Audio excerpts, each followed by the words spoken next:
Hello and welcome to the Good Girl Confessional. I'm your host, Sandy Lowrys, and today in the confessional, our very special guest is Ginger Gorman. Ginger is an award-winning print and media investigative journalist, a best-selling author, a mentor, and a cancer survivor. Her best-selling book is Troll Hunting: Inside the World of Online Hate and Its Human Fallout. And this remarkable book was the work of 5 years of interviews with psychologists, trolling victims, law enforcement, academics, and most importantly, trolls themselves. Troll Hunting is a gripping read, but Ginger's work spans far beyond her book. She's a renowned public speaker and the host of her incredible podcast, Seriously Social, which investigates daily life during COVID and beyond and looks at social conventions and relationships and the systems that govern our daily lives. Welcome, Ginger Gorman. So, hello, Ginger Gorman, and welcome to the Good Girl Confessional. Thank you. Thank you for having me. I am so thrilled to have you, and I know how busy you are, so thank you so much for joining me here today in the confessional. I promise I won't ask for too many confessions. You must get some great ones, though, I'm sure. Oh, we do. But I guess the whole thing about this podcast is that it is conversational, and so we just tend to go where it's going to go. So the first thing I guess I wanted to briefly touch on, and I'm not going to hover here for too long, is that you are an award-winning journalist in both print and media, and you've had this kind of really stellar, amazing career. Oh, thank you. And in more recent times, I guess the big thing that people recognise you for is this extraordinary book that you wrote, which is Troll Hunting, an inside world of online hate and its human fallout. It's a bit of a big title, but it's an extraordinary book. And you know, we were chatting a little bit offline about how this book has in some ways kind of defined not your career, but how people view you in the world of journalism.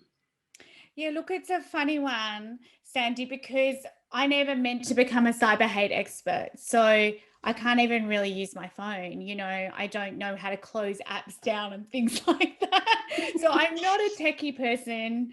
And it found me cyber hate rather than me trying to find it. So basically my family and I were subject to a massive orchestrated online hate campaign in 2013. And that was because of something I wrote and broadcast for the ABC when I used to work for the ABC.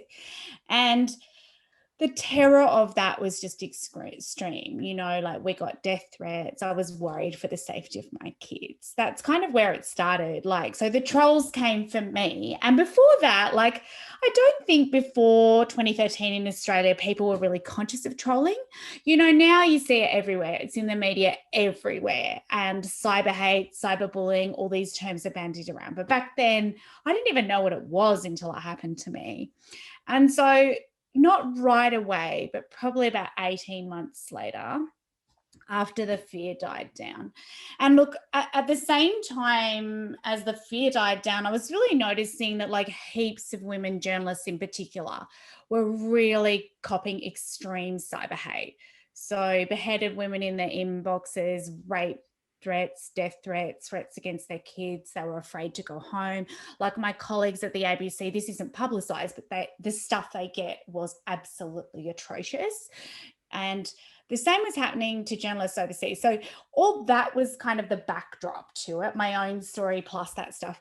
And then, you know, I'm just a really bloody minded kind of person. And once I get on a track, I get really curious. And I've always wanted to go into these really dark places as a journalist. I'm interested about who we are as people and the dark sides of humanity. You know, I've always been interested in why people end up in prison, for example, or what leads us to do these really dark things sometimes. So I started asking these questions about who these guys were. And that, you know, I say guys on purpose because they mostly are white young men. Like, why would you send a woman that you don't know a death threat? Why would you send rape threats? Why would it get so extreme that groups of men turn up in the middle of the night to people's houses after they've been doxxed? You know, someone like Catherine Devney, that happened to her. So no one was really asking these questions. So yeah, I just went out to find these guys and talk to them. And listen, I was so naive, like I just had no idea. I really did not understand that these guys were the ilk of the Christchurch killer. I didn't know that that's what I was getting into.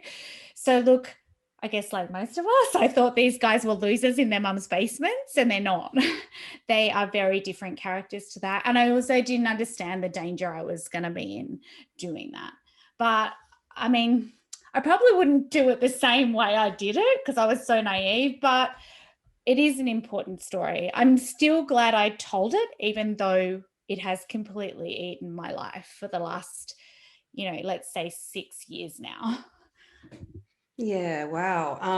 And you're right. I think that for most of us, and this is why your work was so important. And I will point out to people who've not read the book before that this was a work that took you 5 years of investigating, researching, interviewing so many people on both sides of that fence, those that have been trolled, those that do troll, law enforcement officers, psychologists, all sorts of people. So this is an extraordinary work. And I guess as difficult as it must be to keep reliving it all the time, possibly one of the reasons why people keep bringing it up. No one else has kind of written anything quite like it. Well, thank you. Yeah, I mean, I don't think I expected to write this particular book either. And it became very, very personal because I did form these really deep relationships with some of these guys, like abhorrent guys, guys that are inciting people to suicide and guys who are terrorist trolls. So I suppose being very close to that for a long period does have a really damaging effect on you as a human. And I didn't really expect the fallout either. So by the time I handed in the manuscript at the end of 2018, I was just a mess. Like my marriage was falling apart. I had really bad PTSD and depression. So I was drinking a lot, shouting at my children, having nightmares. I was not wanting to leave the house. I was not wanting to answer my phone. Like I was, really a wreck. And I actually got really specialist help for that. I think because as well, like so many people died while I was writing the book. Like the book starts out with a high school shooter in the US who is also a troll. And that shooting happened in real time, like while I was starting to write the book. And that kind of thing happened throughout the process of it. And actually, the book came out 6 weeks before the Christchurch massacre. And then I got flown to New Zealand to try to help explain what had happened there. Now, I did not dream when I started out thinking these are guys in their mum's basement, that these guys would be terrorists causing these mass scale attacks and things, that they would be white supremacists. I mean, we can see with what's just happened with the Capitol building in the US, these are the kinds of things that are happening online, like predator trolling, where people are inciting real life harm. Yeah, and I mean, it's so funny. Like so when I was writing the book, Sandy, I would go down to this school to drop my kids in this terrible headband. And I usually would have coffee like all over my tracksuit pants. And I probably looked like a vagrant, because I had puffy eyes and I'd been up all night. And, towards the end, like I was saying, I was drinking. And I think the mums at school thought, poor Ginger, we better give her something to do. She must be sort of jobless or homeless or something. And they kept asking me to bake for the bake sales and things.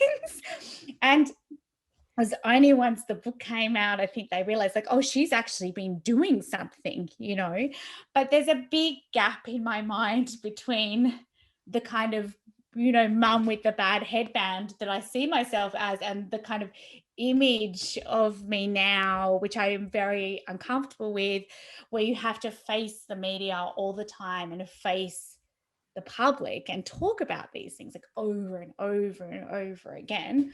It's a privilege, but it's also sometimes terrifying and invasive. And it was especially hard with the PTSD. The therapy I did was actually designed so that I was able to face the media. And my therapist, she's a specialist, actually, an internationally known trauma specialist, but she works with journalists who've suffered trauma in their work. And she actually said to me, like, you've got such bad PTSD, depression, you're abusing substances. Like, why do you want to speak to the media? This is right before my book came out. And I said, I've got to make this change. Like, people are dying and nobody is even doing anything about it, you know? So yeah, there's been a real tension all along. And in some ways now I'm just like when you first asked me to come on this podcast, I said no. I don't want to. I just want to make fried rice for my kids and, and, do the school drop off. Yeah, which I completely understood. And, it's, been a while since the very first time that I asked, but I was really grateful when you said, well, yeah, hey, I might be ready now. I can do this. And I'm just so thrilled, and thank you. Thank you for being persistent, because I was just in one of those moments where I started saying no to all the media requests. I never dreamed, Sandy. I mean, you don't know if someone's going to read your book, right? You have no idea if anyone's going to read what you write. So I kind of thought like this will be 2 weeks of media interviews and then I'm going to get my life back. And, the kids hadn't really seen me in a year properly. They'd have been fed a lot of Coles frozen pizza, they'd had a lot of grubby school uniforms and things like that, because I just was so busy with the book writing it. I didn't think it was going to be another 18 months before I started emerging. Yeah. And it was a huge kind of media junket that happened for you as well in light of the book coming out. And so while you might have feared no one was reading it, probably the opposite happened where everyone was reading it. And as you so eloquently said to me, sometimes you choose a book and sometimes the book chooses you. Yeah. And you know what, though, I've got to say something amazing happened, which was the book came out and my neighbor did it first. She took a picture of herself reading the book with her cat. And she said she sat down to read the first part of it and she finished the book at 3 a.m. And she sent me this selfie. And I posted it online. And then the most extraordinary thing happened. And it did actually help me recover from PTSD, which is people all over the world started sending me these pictures of themselves with a book. And sometimes, like, I'm talking about China, Philippines, India, UK, Netherlands. Like, I just got hundreds of them. I couldn't post them, actually. I couldn't keep up.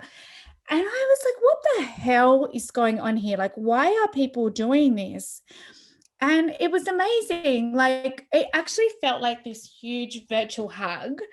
And I thought, wow, people are sort of wrapping their arms around me, because it's a very painful book and it's quite traumatic in places. But I felt like they were also making a political statement, like trying to say, we want the internet to be safer too. We are with you. And it was the most powerful kind of global act of solidarity. So yeah, that was a really healing and amazing thing that happened. And it kind of created the momentum, I think, for some of the stuff we're seeing now, like the legislative change and things like that is coming in. So yeah, look, I am really proud of it, but I also sometimes do feel like putting a pile of them in my incinerator and burning them. And I can completely understand that. I'm sure everybody who has actually read the book would understand that as well. And you're right. I think the collective movement was very much a political statement. I actually, my confession is that I was one of those people who sent a photo. Wonderful. With the book, because what it was, I think, was everybody was standing with you, that you had gone through this extraordinary journey, but you had shone a light into places that previously were just dark corners of some place on the internet. And as you say, that we all assume that these are young men sitting in their mother's basements. And the kind of dialogue that, words won't hurt anyone.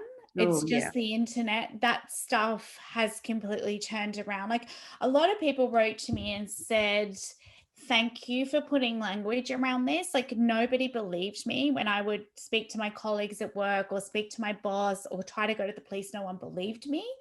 It felt to me very much like what domestic violence was 30 years ago.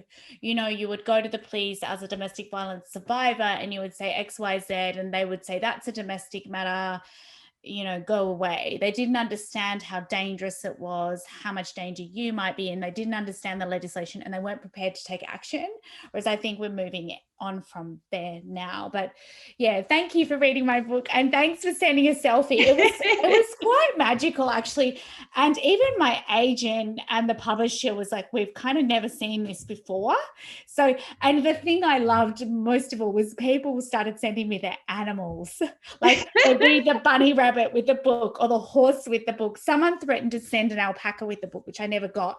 But there was some pretty wacky animals with the book as well, which I'm not quite sure what that was about either. But I took that as a sign of love, you know, like how people say when they're having a bad day on the internet, they say send cat photos, you know. Yeah. And the funny thing was as well, the trolls loved it. Like the biggest psychopath in the book is this guy, Mark, who gets people killed. And he's a horrible character. He should be in jail. But I sent him the book, and because he's one of the key interviewees, and I still am quite terrified of him. You know, I had this really uneasy relationship with some of them because they're such dangerous guys. And I mean, he's always telling me he's going to fuck up my life and this sort of stuff. He sent me back this message saying, oh my God, this is a really good book. And I actually just laughed and laughed because I was like, what do I do with that piece of information? Like, I've impressed the trolls. So, and then he said, you're not such a one-eyed lefty that you couldn't write a decent book. So it was this kind of really strange backhanded compliment that he felt like he'd been represented in the book. Yeah, which is kind of fascinating, Ginger, because no one else has actually done that before. And as I said, no one has ever written a book quite like this and since or before, where you did give them representation, where you looked at every angle of what is cyber hate and cyberbullying. I mean, the flip side of that, Sandy, is that I got a lot of criticism from my serious kind of journalistic counterparts because I really did make a decision, and it's discussed in the book, that traditional journalism isn't really working for people. This kind of idea that journalists are objective is actually kind of bullshit, and the public knows it, and it's actually serving to polarize people more. And I think that deep down, everyone knows we're subjective humans. And there's quite a bit of evidence that actually that the pretense that we're balanced and that we're objective makes voices on the radio, in the papers, more polarized, less represented, less diverse voices and so forth. Like there's a really interesting study from Cardiff in the UK saying less diverse voices are representative if we keep up that pretense. So yeah, I decided to leave that at the door and just kind of go in with my whole heart and really listening and really trying to understand the trolls. Like it's actually called radical empathy. But yeah, I paid a price for that, like in terms of my mental health. But then the flip side of that is I don't think we would have ever got the information that we got. I don't think they would have started telling me about their childhoods and their lives, and we would have got all these insights into who those guys actually are and what is motivating them. So yeah, it's interesting. I need to think about whether I would ever do it that way again, but it definitely hasn't been without criticism. Like Paul Barclay on Big Ideas on Radio National, he was really concerned about my decision to drop the real tenets of journalism, if you like. But I still held them to account. I don't think I let them off the hook. No, you certainly didn't. And I think the really interesting thing about one of the most interesting things about you is that you are a bit of a rule breaker, Ginger. Yeah, that's probably true. Like I'm not actually that interested in the rules, or I want to know what they are, but not to stick to them, more just so I know what the traditional boundaries are. Isn't it like cooking, right? It's like cooking. You can break all the rules in cooking once you know what they are. You don't have to fry the onion and the garlic at the start of the pasta sauce, but you should know that that's what you're meant to do. Well, I like that analogy. And I think what's really interesting is when we look at people like Louis Theroux, who I know you are a fan of just as much as I am, that he is a rule breaker as well, and that he does that. So in staying he has this kind of gift of staying fairly neutral, of walking into extraordinary situations, whether it's with white supremacists or with radical religious groups, of staying very neutral. And as you say, being able to at least show radical empathy in a way that actually gets them to speak then their truth, and in a way that allows people to expose themselves. And I think that what you've done in this book is very similar to that. And it must be such a difficult thing to do. But I just applaud you that you were able to do it. Thank And I'm you. just so sorry that it had such an impact on your health I to bring mean, us that. I think it's easier. It's never easy, but it's easier to do it when someone is a sympathetic character and they've really suffered trauma. A white supremacist isn't. But I guess the interesting thing about that is most of these guys actually had very traumatic, terrible upbringings. That's not an excuse for them in any way, because they still made choices about doing other people real life harm. But I think it's interesting. Like, the question I put back to Paul Barkley when he was saying, you've broken all these journalistic rules, is like, okay, do you just want to make the opposite point and kind of have this combative dialogue with the person you're trying to get information from? Or do you actually want to get to the bottom of this? Do you really want to know why? Because if you do want to know why, you have to do it a different way than what we're doing it. And I think if you want to pull a weed out, you have to pull it from the root, So I guess that's the difference. But treating other people with dignity and humanity is probably what it actually comes down to. And it's amazing when those young guys who had never been treated with respect by anybody ever in their entire lives suddenly got the feeling that I trusted them, that I valued their opinion, that I was listening to them, because that's the thing. Like, I don't think these guys would be so angry if they felt listened to. I don't think we would have this global rise of the violent far right if somebody was listening.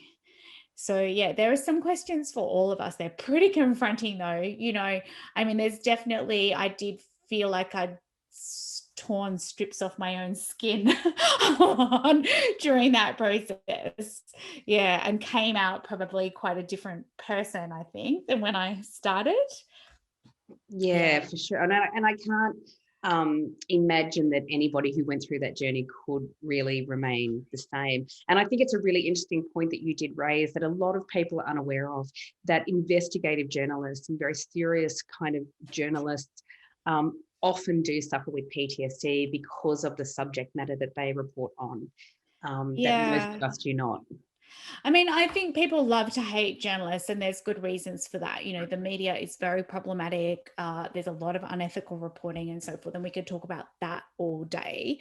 But my therapist, who is a psychiatrist and has all this trauma background, international kind of trauma expertise, Professor Megan O'Donnell, she said, journalists are first responders. So they are not really that different in terms of trauma from police or fireys or paramedics or other kinds of first responders who are looking at crash scenes where lots of people have died, or terrible Black Saturday fires where they're going onto the fire ground and they're the first people to see the bodies, or in my case, getting death threats and kind of witnessing shootings and things like that. So yeah, I think we have to be kind of wary or understanding or hold the knowledge that, yes, okay, some journalists are terrible and you may hate them, but also they are often paying a price to get you this information, to tell this story, this important story, whatever it is. And they may have seen and witnessed and heard some terrible stuff to get that for you so that they can hold power to account, and delve into this dark underbelly, tell us the stories that we need to hear. Yeah, it's a very difficult equation. Yeah, really. And journalists as well as photojournalists. And I think people often forget that as well. Yeah. In the Women Beyond 40 magazine, just briefly, I'll say there's an image that we've used in the magazine that was actually taken by a photographer, Rachel Mounsey, who lived in Malakuta and was on the ground when the horrendous fires came through 12 months ago. And she took some of the most iconic photos to come out of that particular area Yes. during those bushfires, but it comes at a price. It comes It with really price. does. And it's funny you mentioned that, because I host a podcast called Seriously Social, and the episode that just came out is about images and how they impact us. And one of the key interviewees in that episode is ABC cameraman Greg Nelson. Now, you will have never heard of him because nobody knows who's behind the camera. He is an extraordinary man, and he shot the footage of both the people that refused to shake Prime Minister Scott Morrison's hand. So the firefighter in or near Cabago and the young woman Zoe, that image has gone all over the world, those images. But it was amazing interviewing him, because he was telling me the story behind the story and the anger in that community around that time. But it was really clear from his voice the trauma that he had witnessed. People without food, people without petrol, people unable to get to the evacuation centers in Bega because they were poor and they didn't have enough money for petrol. He was there on those days when those communities were burning down and they were lacking, and he carries that with him. Like, there's no way that you could interview him for 20 minutes, half an hour, as I did, and come away thinking, wow, he's been through that alongside this community. So yeah, we need to be careful about those that are bearing witness on our behalf, I think, and what does it cost them, or maybe just hold it in our minds. Oh, absolutely. And to have some kind of empathy because as people outside of the media, we all of us are guilty of this as well. We want those stories. We want to read the stories. We want to know what's happening. But then there's this kind of movement where people like to hate on the people that bring us the news as well. Yeah, it's so really interesting. Yeah, I mean, I just published a couple of tweets as well, because I get trolled quite often, and they're always calling me a subhuman, dog-faced whore or whatever. I mean, it's kind of dumb to troll a trolling expert, but anyway, I do get, members of the public do it, but the trolls do it. Everybody does it, Yeah, it's crazy, isn't it? And we do live in this kind of really strange world at the moment where everybody feels that their words will not have an impact if you respond to a tweet on Twitter, or if you respond to someone on social media. There is this kind of bizarre thing that goes on for a lot of people where they think, they're just, as you say, they're just words, they don't make an impact. But we never know who that person is receiving. You don't know what's going on in people's lives, It's so interesting. So in my book, I talk about the online disinhibition effect, which I'm fascinated by. So this is where online interaction is kind of gamified, because you can't see the person. Like, I'm looking at you now, you're smiling at me, we're making eye contact, I can see your body language. But when you're writing something online, you can't. And because you don't have that social contract, all of us do this, we are all much more likely to get on there and say something nasty or more acerbic than we might normally. And trolls take that to this kind of other extreme. But yeah, it definitely has made me think a lot about enforcing social norms online. So I do this all the time. Like, when someone's being really nasty, I'll just get in there and say, hey, Peter, would you say that to Sandy in real life? Yeah. Because she's actually a really lovely, hardworking person.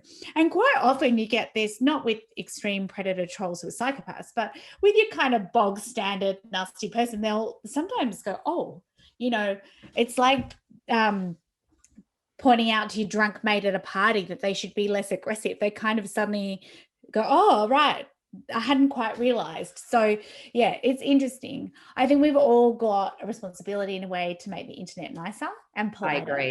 I agree.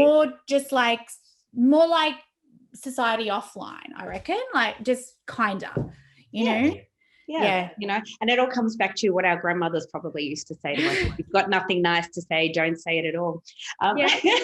Wouldn't that be a nicer place? Yeah. And in saying that, I think it's okay for people to have opinions. And like most, I suppose like most people who are thoughtful, I do think that people have a right to a different opinion. People have a right to freedom of speech, but they do not have a right to hate speech. Or to bully, because it is damaging and it's pretty awful. And I suppose it is about how you interact online, that we have almost lost the ability to disagree. And those social niceties that exist offline, like if we were having an argument or a disagreement offline, I might say to you, well, that's an interesting point, Sandy, but have you ever thought this? Whereas online, they say, you dumb slut, I'm going to kill your kids and cut your uterus out. You know, That's exactly that's right. a different, like, why are those poles apart? I think the ability to disagree should almost be taught in schools. Like, how do we have a discussion, a civilized discussion about something where our views are so different, you know, Yeah. because And look, it's really fantastic. I praise people like, you talked about Catherine Devaney before. I praise people like Catherine, and I praise people, like Clementine Ford, who really, they have very strong opinions. They're very, I guess they're often labeled as fierce feminists. But basically, they go out and sort of say the things that a lot of us are thinking but are too afraid to say online. And as you say, there's a cost to that, and that they cop the constant vitriol. And it's not just, I don't agree with you. As you say, it's threatening. It's. I mean, to read the comments when I follow them is quite disturbing. yeah, and I think we also need to understand that it's not everybody getting attacked online in equal measure. Yeah. What is happening is that mainly young white men, not exclusively, and I have interviewed women trolls and so forth, so that's a disclaimer, but largely young white men who have white supremacist tendencies are policing discourse with themselves at the top of the food chain. So they are trying to maintain what they perceive as their rightful position at the top of the food chain. So women, people of color, people with disabilities, all these groups of people, LGBTIQ plus people, they are all getting attacked more, and it is not an accident. These are the prejudices from the offline world brought to bear online in a much more extreme way, and often with much more dire consequences. So it's not just that everyone gets to have a voice. Like the trolls would often kind of say, words don't hurt anyone, you stay off the internet if you don't like it. Like, no, why should victims stay off the internet? Why isn't it safe for all of us? It should just be like the offline world, where there's spaces for people with diverse voices to speak. Because I don't want to internet where like white supremacist men are the only ones allowed to speak. It's hilarious too, because they go on and on and on about freedom of speech, and our freedom of speech is under threat. And I'm like, your freedom of speech is the least under threat of anybody. Right. And you are actually taking away, you are actually the ones threatening freedom of speech, because you're actually policing discourse and silencing voices, like making people so afraid that they can't speak. It's a really interesting dynamic kind of, and the trolling bullshit that goes around. So they kind of spread this idea that they're under threat, which is largely believed by the far right, and it's kind of filtering into the rest of society. Yeah. And I was recently speaking with Tara Moss, actually. She was on the podcast, but again, we were talking about, obviously her fiction work, but a lot of her non-fiction work, and some of that, of course, was around cyber hate. And again, her saying that, it kind of in writing that, it threw fuel on the fire to those. Yeah, it really does, because they don't. Although it's funny, so I know Tara quite well. She's a friend, and I was in her cyber hate series for the ABC a few years ago. But I have found, interestingly, when you are a really loud voice on this, when you're on the front foot, the trolls don't attack you. The trolls started, attacking me in 2013. But once I started writing about it and really being vocal about it, they leave me alone. Partly because they feel heard, but I think partly I'm not a weak victim. They like the idea that they attack a weak victim and you're on the back foot and you're scared. But once you're not scared and you don't care, they don't really attack you. Yeah, and I guess the same for Tara, although she does now kind of out them a bit too. For those that kind of step into that realm. And I think a lot of people are starting to do that. It's really interesting watching people out the trolls to kind of say, this is, you're an actual person. You're not someone sitting behind a keyboard, and your behavior is actually not okay. It's really hard. I've got a really problematic relationship with that sometimes, depending on how far it goes. Like, trolls are sadists, right? So the research is that they want to hurt and upset you, and they take pleasure in that. And so my feeling is always that I don't want to be turned into a sadist myself. I don't want anyone to lose their job, even if they're attacking me, or I don't want to out them to the point that the cyber hate turns on them, because then I feel like it's just like the Old Testament, right? Like it's like an eye for an eye. Yeah. I do quite often use a trolling technique where I will screenshot the trolling and I will make a joke out of it. So I will say, Clayton thinks I'm a subhuman whore. Am I? Buy my book and find out. And it's actually been really funny because it stopped the trolling because they don't want to help me sell my book. But it also shows them I don't care and I'm kind of laughing at them. So that's not what they want. So yeah, that's been a really funny, like trolling the trolls a little bit. Not in a nasty kind of vindictive way where it would do them harm, but just where they realize like, mate, this is not hitting the sides. And in fact, you are helping to make my book, a global sensation. Thank you very much, Clayton. So I had a lot of fun with that, and people loved it too. They were retweeting it and things like that. But, I think if we dig down deeper than that, it shouldn't be up to the individual. Like, really, we should be safe. So we shouldn't have to feel like we need to take it into our own hands. Like, if someone threatened you in the supermarket, you wouldn't feel like you had to take an axe to their head to make yourself safe. You would call the police and be confident they would come, that person would get charged. There are systems in place to keep you safe. Whereas online, we know that is not true. The platforms don't help us. Largely, the police don't help us. The legislation is often lacking, etc. So we feel that we need to do vigilantism and take it into our own hands, whereas I would prefer if that was not the case. Yeah. Absolutely. And there's so much work still to be done in that space. And, we know that that's not happening. That, we know that sites are not policing language and And it's fascinating. Women are getting like booted off, Facebook or Instagram for using the word vagina or for showing nipples. And yet, there are cyber haters out there who are allowed to continue this kind of violence. Absolutely. I can't breastfeed my baby, but the Christchurch video, the massacre, was up for 29 minutes, enough for thousands and thousands of copies of that video to be made, and they are still circulating. So how is that the case? The moderation that I could bang on about the problems with their moderation all day, but basically it's outsourced. It's outsourced to places like the Philippines. There are 18-year-olds who often have very strong religious beliefs, and they are not making decisions based on whether it helps you. They have to get through a certain number of reports in a certain amount of time, which is why you always get this thing back that it doesn't violate community services. Their community, what are they called? Community agreement or whatever it is. Yeah. Anyway. It's crazy because I know I've reported people and had that lovely message come back that they haven't broken. Yeah, I know. It's just unbelievable. Yeah. And I think the thing to realize is they're not our friends. Facebook, you are the product. Have you watched The Social Dilemma? I have. That's kind of amazing. Fascinating. Everybody should check it out. Watch that doco. It's fantastic. It's so good. But I think that really sort of percolated a lot of things that I had been thinking about, which is, those platforms are engineering us. They are getting us to behave how they want to make profit. Basically those platforms won't do anything that interrupts their profit motive. They don't want to keep you safe. That's not their objective. Their objective is to make money. And I think once you really know that in your heart and you think that's at the front of your brain as well, it's really helpful because you can then make decisions based on that. Like I'm still on all the platforms and people are amazed about that, but it's very hard not to be if you're a freelancer like me.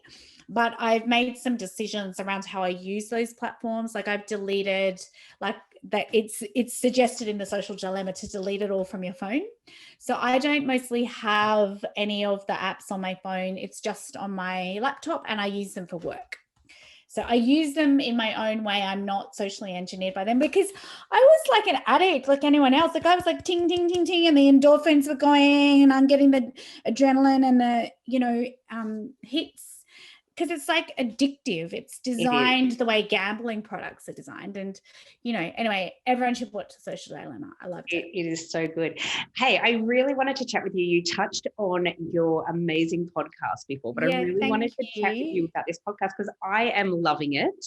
Oh, thanks. And I was listening to the extraordinary episode that you did just have up about images in the media and how they seed into our brains. And even before I listened to the podcast and I saw the title, that I was thinking to myself straight away, oh, that image of Vietnam with the young girl who was the napalm victim. And then that was discussed, that actually came up in your podcast. And I thought it's really interesting when we think about images, what comes back. Yeah. Your podcast is called, it's called Seriously Social. Yes. And are you loving doing that? I am loving it, partly because it's so brainy. Like, it just gives me such a great chance to really look at human relationships and society and stuff I just find absolutely riveting. So I'm making it for the Academy of the Social Sciences. And most of our episodes are based around some really breaking academic research. And then we build lots of personal case studies into this narrative style. So it's got quite a gripping narrative style.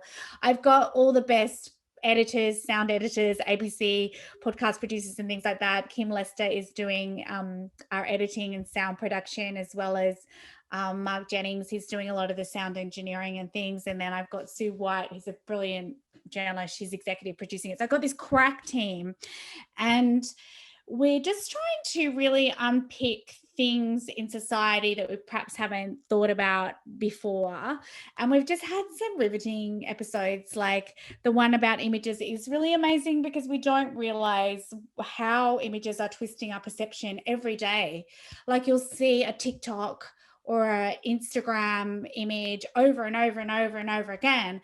And then you might suddenly be hating on the Prime Minister because of the fires, but do you really know the detail of that? Do you really know what happened? And so you find it was amazing. Professor Roland Blagger from the University of Queensland, he's an expert in visual politics, he calls it. So he was unpicking these layers of stuff for me, and it was kind of blowing my mind as I was listening to it.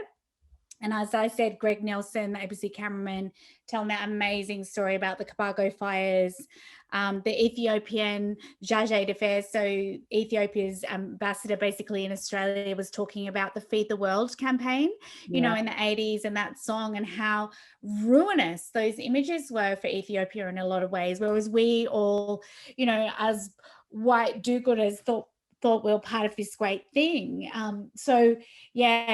Images can do a lot of good, but a lot of damage too, and they're politicized in really interesting ways.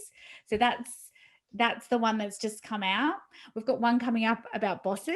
It's really interesting. It's about how to be a good boss, but I put a call out for stories about tell me about your good boss, your bad boss. Oh my goodness, I got a deluge of like bad boss stories. So obviously there's a lot of toxic bosses out there. Who hasn't had a terrible boss though, right? Like, everyone. I've had some really toxic bosses. A lot of really harrowing stories. We're trying to put a few positive ones in there as well and teach people some skills about what makes a good boss. But yeah, we're going to have probably one about toxic masculinity coming up. There's so many great topics, and the back catalogue's amazing too.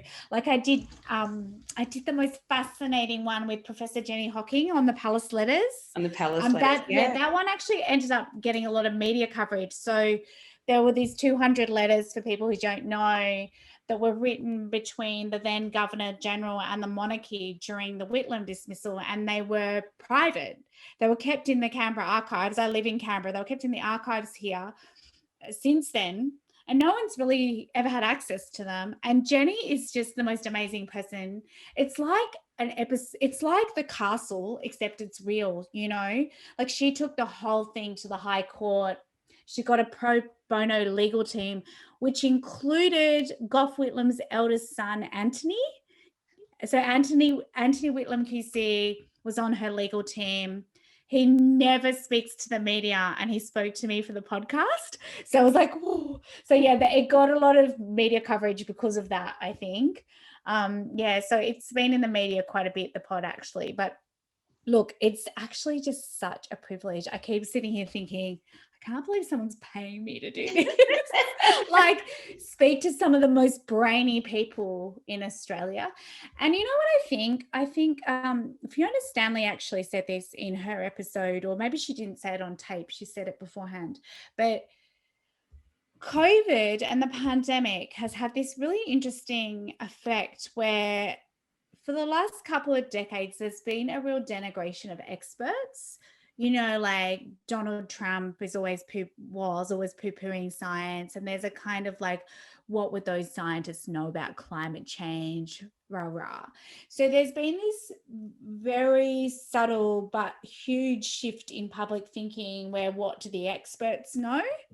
Which is hugely problematic to me. Like, if you're not going to base public health decisions on science or decisions about climate change policy on science. But COVID, who was front and foremost?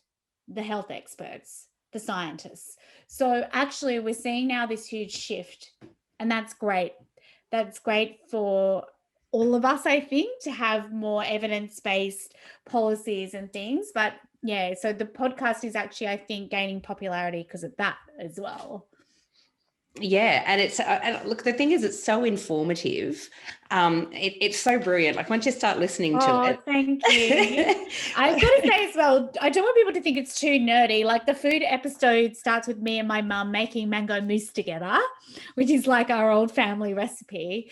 Lots of people talking about what family recipes have passed down, and then we're talking about the importance of food in a crisis and how food can connect us all. So look, it has a nerdy backbone, but it's very heartfelt and human as well. So don't be scared off by that. No, I agree. And honestly, it is not nerdy. So when you get on it's incredibly informative, but it's really entertaining as well. So great. Yeah. And I love listening to you. I could, like, seriously, I would recommend everyone to listen to it. I'll put up the links because it's so great. But this is not your first trip on the podcast roundabout, is it? You hosted a podcast back in, was it 2016 for was that the Her Canberra one? Her Canberra. Yeah.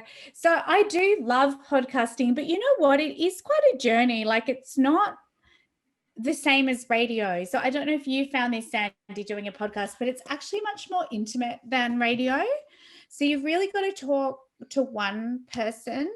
So my producer and editor, Kim Lester, she works on the ABC podcast Parental as Anything, and she's got a lot of really high level sort of ABC training in this.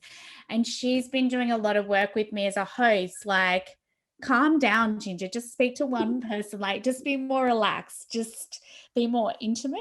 So yeah, it's actually been a learning journey for me as well on how to speak in a much gentler way. Like, you're not on the ABC now speaking to 26,000 people. You're actually just speaking to one person. Yeah. So, and it is a different format, which I didn't really understand fully when I started. So yeah, and it's very stripped back. Like, the music and the sound effects and things are very stripped back, which is quite beautiful. I'm getting into all the nerd podcasting talk. I'm in the most amazing Facebook group full of women and non-binary podcast makers. And it's a whole universe of us, right? Like, that are doing this stuff and experimenting in these spaces. It is, yeah. And it's great. And I'm part of that group as well. And it's it's really great. I think what's really fascinating to me when I decided I was going to do this podcast, and really I did it because I wanted to have a platform where pretty amazing women, ordinary women, everyday, whoever, could come and tell some incredible stories. So some of our podcast guests have been, like a cult survivor and a clown doctor. And wow. Just really interesting sort of backgrounds of people who have survived kind of extraordinary things, leaders, but also change makers and disruptors. And I like those kind of people. So can I ask you, what do you reckon you've learned from doing something in that format, like doing media essentially in that format, which is quite different? Like, I'm an audio addict. I love it, but it's a very different medium from TV, print, anything else. I love that you just turned that on me and asked me that question. But I have learned so much, to be honest, from doing a podcast and to do media in this format, because as you so rightfully said, it's really intimate. So in having people on and letting them share of themselves, it really does become conversational, becomes quite intimate. And I had someone recently make a comment about one of the podcast eps that they'd listened to and said, it really warmed my heart. I felt like I was sitting in my lounge room with you. I felt like I was part of that conversation. And what I realized is that women globally, but more so in Australia, but in my age demographic, are late adopters of podcasts, and those that now are coming to podcast land and finding lots of different podcasts, they're loving exactly that it is a lot more accessible, that it's more intimate, that you build a relationship in a very short amount of time with someone who comes on a podcast, as opposed to, as you say, a radio show where you've got this amount of space, you've got a tiny amount of space to actually jam in your message and your messaging. And often different radio shows, depending on where you're speaking to, have different agendas. And so where they lead you is where you really need to go in a very short amount of space. But what I have learned is how many extraordinary, gutsy, ballsy women are out there. And I knew this to be the case, which is why I started the platform. But I'm loving highlighting all of these women who are over 40, over 50, over 60 and beyond that, and doing some pretty cool stuff. I think people really want to have their story heard. Women want to be heard. We're not invisible. And that's probably the biggest lesson I've taken out of all of that. That's funny. I was just going to say, we've been made to feel for so long we're invisible, but it's interesting. Like, I guess in the old days, even when I started as a print journalist and later at the ABC, we were broadcasting, we were telling the audience what we thought that they should hear in inverted commas. Whereas now, anyone can create a piece of media about something they're interested in and build a following. And I love that. I love that you can go find a podcast about anything that you're interested in, an addictive podcast. Although there's actually not enough time to listen to all the podcasts that you want to. I subscribe to so many, and I'm like, I actually feel guilty when I look, because there's like 30 unlistened to episodes or so forth. But yeah, I love that you're speaking to this own demographic and you realize people are not speaking to me. I'm going to make this product. I'm going to make this space. So yeah, well done. That's awesome. Thank you. And that's the other thing that I've learned in doing this and in launching the podcast, but also in launching a magazine, which is completely about, I use the tagline, celebrating the hard-won wisdom of women. The one thing I've learned is that women are incredibly generous. And again, because I set out to try and change the narrative around how society and the patriarchy feels about women once we're beyond 40, 50, 60. And what's fascinating is that within 5 minutes, all of those negative connotations were broken down when you realize women love to collaborate with each other. Women generally want to see other women rise up. And that, it's really nice that people want to listen to the stories of these women, even though society will tell them that that's not true. People are listening to these stories. And that's probably the thing I've learned in old age too, that not that I'm ancient necessarily, but I just mean as I get older, I actually just have had so many incidences in my life where people haven't supported me that, that's why I joined Women in Media, which is a nonprofit. It's just women networking and trying to lift other women up, and it works. And also the buzz you get from that's insane. I love it. I love it when someone I've mentored or something, I see them get an amazing job or take up an incredible opportunity. They end up writing a book or whatever it is, It's a really special thing that we can do. And that wasn't done for me, I actually had a lot of toxic female bosses at the ABC. And I think that's almost like they were doing that, what do they call it? The patriarchal bargain thing, where they felt like they had to tear other women down or there wasn't enough space for everybody. This is not, I was talking to someone recently about this. So someone was asking me questions on their podcast, but they asked me, where do you think this notion comes from, where that women tear other women down or that women are really competitive? And I said, to be honest, I think it comes from exactly that we're still fighting, even in 2021, women, when I say we, the collective sisterhood, we're fighting for that place at the table, and we're still seeing first Kamala Harris being the first female Black, Asian descendant VP in America. Julia Gillard was our first PM, and look at the vitriol she copped.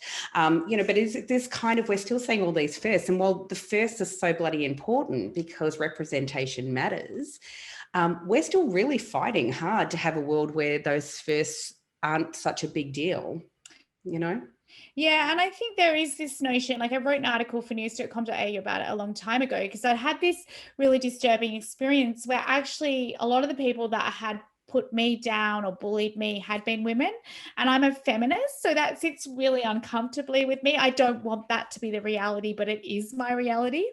And one of the things that was I wrote about is that there's a notion by some women, if they get to the board table, say, and they're the only woman, there isn't any more room for another one. They've got to make sure they preserve that space for themselves.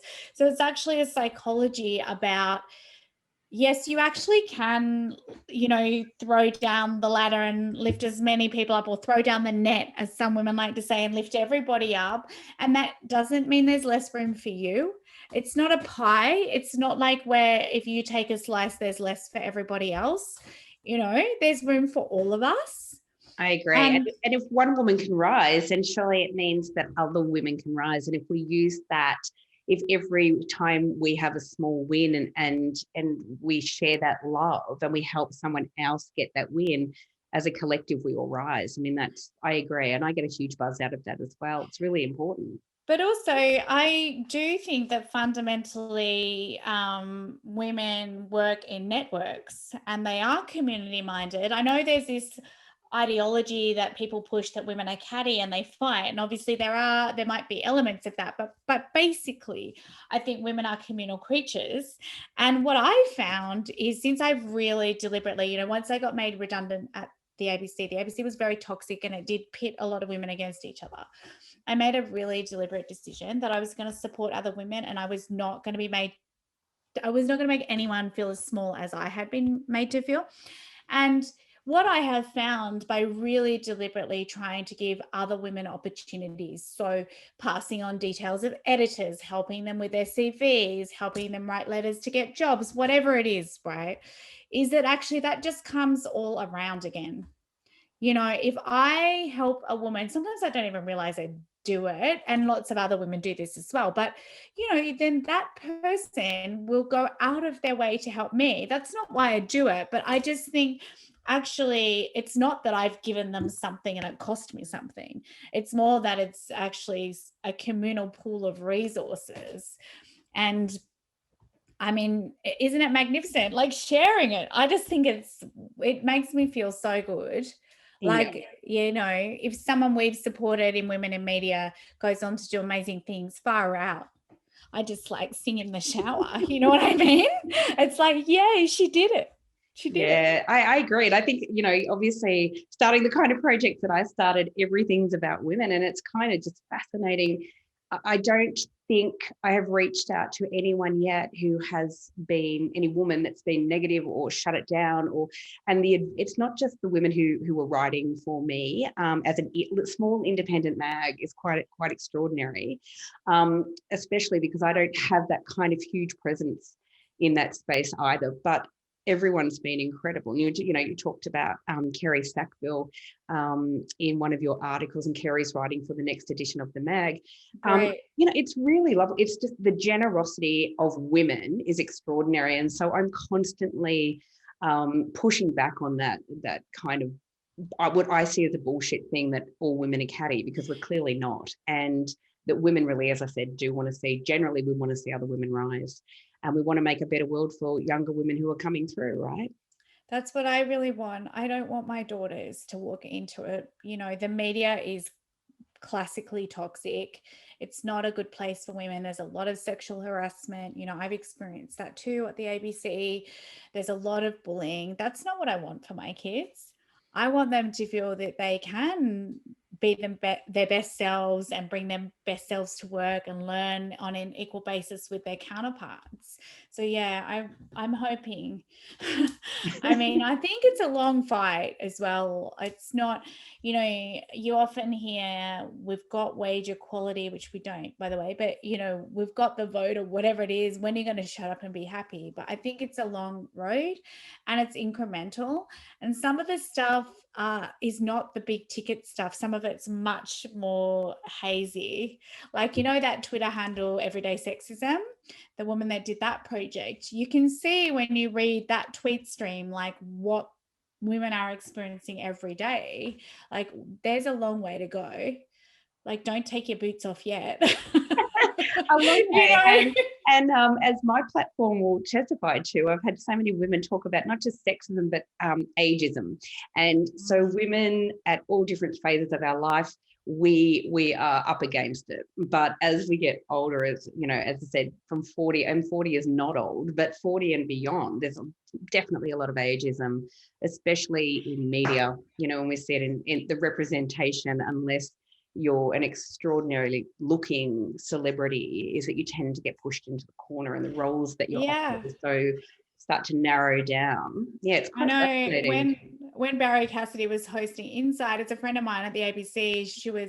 We're just sitting around having nachos, and she's like, looked at the TV, and it's like, there's no way a woman that looked like that would be given that gig. Not that there's anything wrong with what Barry Cassidy looks like. I'm just saying he's an old, wrinkled guy. There's no way that a female version of that, with no Botox, no hair dye, nothing, would be able to do that. I actually wrote about my decision to get Botox. It was so interesting because I wrote that I had basically made a patriarchal bargain and about the reasons that I did it, right? And it's a really interesting experience because I cop so much shit from other feminists. But basically what I was saying is, I'm not proud of this decision. I don't want to make this decision. I don't want my daughters even to know about it, really. But I know that when I'm skinnier and I look younger and my eyebrows are done and I wear jackets, I then get to speak. I then get the gigs on TV to say the social justice things that are important to me. I then get to speak about women and how they're treated online and women's rights in other areas. I then get to discuss, domestic violence and brain injury or other insurance discrimination and other things that I really care about. So unfortunately, I can't change the whole system, and I look at someone like Helen Garner with such huge envy because I think she's just so brilliant. She doesn't give a shit, and good on her. And I wish I could do that. But I think if I did do that, because it's just little old me, I'm not internationally famous, I wouldn't get given the gigs. And it's kind of the way I was talking about it was like, I need the passport to get into this foreign land, this patriarchal land where I'm allowed to speak. And this is sadly the passport, Yeah, fascinating. Yeah. So I don't even agree with it, but I do it, Well, you do it, right? And, for me, I think one of the things, I remember my mum was a fierce, proud, disabled feminist. And often we would, believe it or not, we would clash. Like, some of her views for me were so extreme when I was a teenager, especially. But one of the things that she taught me and taught me well was that feminism at its very core, in her mind, was that women could make the choices they wanted to make for themselves. And I guess without fear of repercussions from either men or other women. And so I think that there is this kind of, you touched on something really important, is that there is this kind of, yes, we're all influenced by the media, and as you say, like, Botox is part of that. So is, keto diets and whatever, right? We're all a part of it. We're all part of a bigger system. But I think this judgment that comes from other women is more difficult, I think, to take than it's interesting from men. Yeah. Because I was actually, I hope, saying some quite subtle things that I've made a decision that even I don't really agree with to get what I want and for the right reasons, I think. and to progress the ideas that I want. I can't change everything, but I can change a few things. I can make the internet safer. And to do that, I'm going to do this other thing that I'm quite uncomfortable with, actually. So it's a really interesting, the criticism from other women was really interesting. There wasn't necessarily room. And I wonder sometimes about the maturity of the discussion in public discourse, that we need to give other women room to explore on their own, make their own decisions, disagree with us, as long as we're mainly supporting each other. I mean, within reason, right? Like, obviously I'm not going to get my whole face resculpted and so forth, but it is interesting too. I just found it fascinating as well, the different ways that I've been treated since my appearance is different. So the whole thing's actually just really fascinating. Yeah, but how do you feel about yourself? Like, are you feeling good about yourself? Because at the end of the day, that should be the question that gets asked. It is. And when I mean, I've got a media training business and we didn't pitch it as a business for women, but a lot of women come to us, like high profile women. And when they're asking, how do we dress to pitch for money, or how do we dress when we try speaking to the media, how do we dress on TV, etc. The number one thing we say is dress to feel good. You have to feel good. I mean, this is a really complex question, right? Because all of us have complex relationships with our body and our body image. How I feel about my body and my face depends on the day. Completely on, have I put on half a kilo? I've got a lot of these struggles other people have. And I've had a lot of bullying offline and online about my appearance. I get a lot of trolling about my Jewish nose.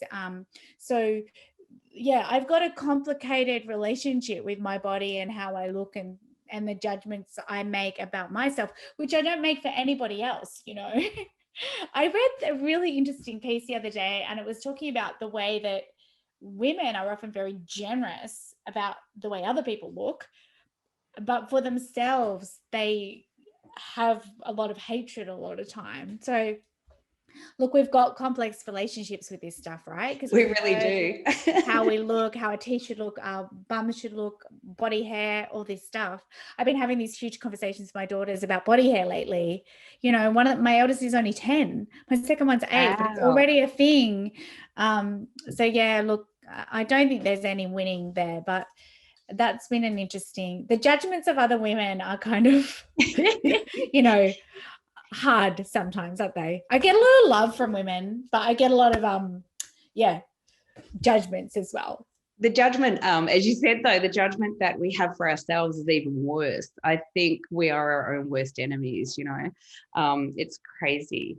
And I wanted to touch on something, though, because just listening to you talk about that, is that it must be extraordinary for you as an investigative journalist and as such an extraordinary writer that you've documented so many parts of your life.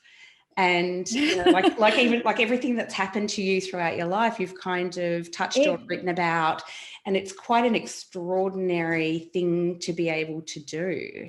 Like you've written about, I know, that you had cancer, you had thyroid cancer, and that you're a cancer survivor, and that you've written about, as you said, your decision to get Botox. You've written about an incredible article after your book about how that experience was so raw and what it did for you. How difficult is it, or is it cathartic in a way, to write about these things as they're going along in your life? Look, I don't really regret writing about anything, except for I wish I hadn't used, very early on, I used a lot of pictures of my children.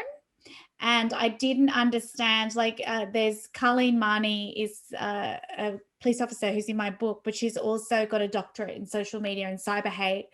And she said to me, that now you have ruined a lot of careers for your children. So because of the facial recognition with their eyes and new technologies, they are never going to be able to work in the secret services. They are never going to be an undercover policeman or woman, so the fact that I expose them to extreme cyber hate, but also they are identifiable forever. Like my daughter said the other day, her teacher Googled my book and a picture of them, my kids, came up.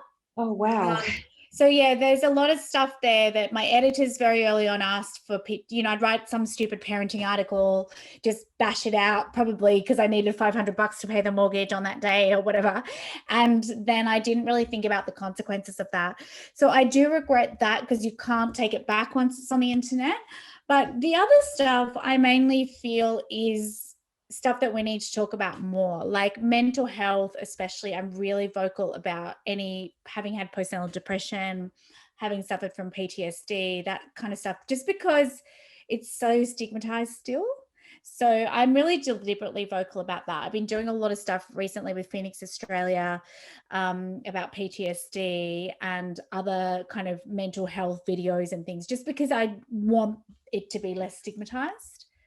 And the cancer stuff, I mean, look, that was really hard. So yeah, I just turned 30. So I was really young, super fit, like before I'd met my now ex-husband, before I'd had kids or anything like that.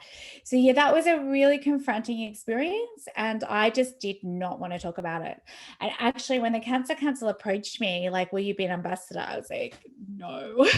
And then I realized, I just don't want people to die from this. Like, it's a really common cancer in young women. So women under 35, and it's something like the 7th most common cancer. No one even knows about it.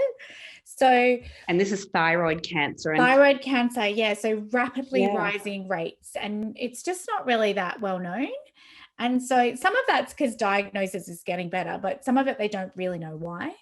And so, yeah, look, I'm not sorry I did it, but it took me a long time to get there and to feel comfortable with that, and to just accept that you're that vulnerable, and that, you've come face to face with your own mortality. It's not that comfortable to talk about. But I do remember something interesting happened because of that, which was after I'd had my first baby and had really bad postnatal depression and had all the suicidality, like terrible, and I'd had cancer. My big boss at the ABC, I think it was broadcasting. I was on air quite a lot, but I was also behind the scenes. But I think at that point I was on air, and he came up to me and said, "You know what? You're a much better broadcaster since you nearly died and since you've had a baby." And I was like, wow. And he said, "Yeah, you're just a much more empathetic person." So I don't know. I mean, I'm not necessarily someone that believes everything happens for a reason, but I do think these hard experiences can bring you gifts as well.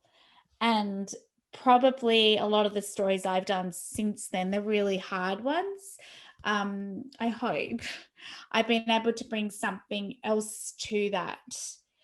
Like, I definitely, for example, I've got 2 friends with really aggressive breast cancer at the moment. And I think having had the experience of medical negligence and extreme difficulties in the hospital system and how dehumanizing that can be is really useful in terms of connecting with other people. Yeah. But yeah, I don't love talking about it even now. I'm like, which is fair. And but I will say that through your writing and in reading your experiences when you did share that story taught me a lot about thank you. and I'm 51 and I do have friends, and my mum passed away from cancer, and I have friends that have gone through breast cancer, important people in my life as well. And I think, though, it's a constant reminder to all of us as women as well to take our health seriously, because quite often, and this is another theme that has come up several times since I started my podcast, is that often women are not taken seriously. And whether it's anything from perimenopause through to things that are really serious, like, as you say, cancer that gets missed or misdiagnosed, or while everybody's on the bandwagon about get your boobs checked, and by the way, you should, that often we forget that younger women are prone to cancer as well. It's not just women over the age of 40 and 50 and 60. And, I know firsthand of a young woman who was only in her 20s when she had ovarian cancer. So it can happen. And I think when we, as women, one of the messages that I give, because I'm not a doctor, obviously, but is that if you feel like something is wrong, if you're keep going, get second opinions, third opinions. Have you read Gabrielle Jackson's book, Pain and Prejudice? Pain, yeah, and prejudice. Yeah, it's really interesting. It is about how the system is designed around men, and a lot of health conditions present differently in women. She talks about her own crippling endometriosis, which is so catastrophic, and for years she really wasn't taken seriously. I mean, I am not a doctor either, but I would say go to a female GP, because often things do present differently and you will get a different response. Like when I had that terrible postnatal depression, I first of all did go to our male GP. He was an older man, terrific in a lot of ways, absolutely hopeless when I presented with that. And he actually referred to me to a woman who's now my GP and has been ever since. So she's been my GP now for 20 years. Hang on, how long ago is that? Yeah, nearly 20 years. 10 years since I was referred to her. But yeah, she just treated it in a completely different way. You know, she just took it really seriously, and I got a completely different outcome. So yeah, look, very, very hard, but also just good to know. And I think the other thing we do is we're also busy with our kids and our careers and our lives and taking care of elderly parents. We often just go, oh, that pain in my hip doesn't matter. Yeah, that is very that pain true. in my shoulder doesn't matter. I'll deal with that later. I'll get my next script later. I'll do it later. And so you're always putting your needs seconds, and it's not worth it. Like my friend that just got diagnosed with aggressive breast cancer, she didn't have any symptoms at all. It was just because she had a break. She decided she's going to go get the mammogram, do it. Get your mammogram. It's so important. And last week I went for one with a girlfriend. So we booked in the end of last year, and we could only get in sort of at this time, but we booked in together. And so I put a post up on Instagram to talk about that and to say, it's not a bad idea, and if you're nervous, grab a girlfriend, make an afternoon of it. We went and got our mammograms done. And then we went and had a glass of wine late, it was late in the afternoon, went and had a glass of wine and something to eat. And it was lovely, because it's not terrible to get one, but it could save your life. Yeah. Yeah. I mean, it's weird if I really can bear to think about it, when I think that I never would have had kids or anything. I only would have lived for 18 months if I didn't actually go get the lump in my neck checked out, So yeah, I never would be here to tell the story or have met any of the trolls. And I was hugely impressed that a friend of yours, a colleague, pointed out that lump in your neck to begin with, because quite often we would be afraid, oh, did I see that or not? So wonderful that she did, but also so brilliant that you took that seriously and you went and saw a GP. And as you say, that really saved your life. Well, she saved my life. I still say that to her now, oh, you're my guardian angel. Yeah, that was really meant to happen. And I think that that's important. But as I say to everyone, if you've got any doubts about anything on your body, go and get it checked. One thing that I am lagging in, which I really need to go and do, especially as such a fair, person who grew up under the Aussie sun, is that I really need to go and get all my freckles and my spots checked.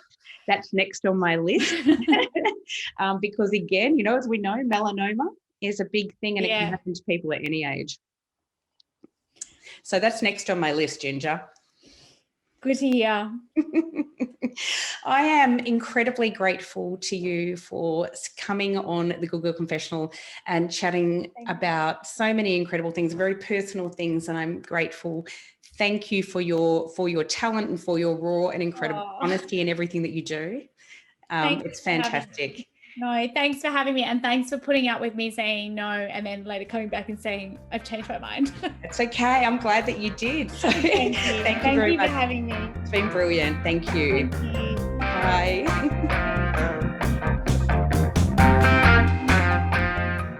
Thanks for listening to the Good Girl Confessional podcast. The Good Girl Confessional podcast is brought to you by WB40, Women Beyond 40 magazine. Available now at WB40.com. The Good Girl Confessional podcast is available on Apple Podcasts, Spotify, and wherever you listen to quality podcasts. We're also now available on YouTube. We chat with really interesting women about their hard-won wisdom, but it really helps us if you can subscribe, like, and share the podcast. Thanks so much for your support. Bye for now.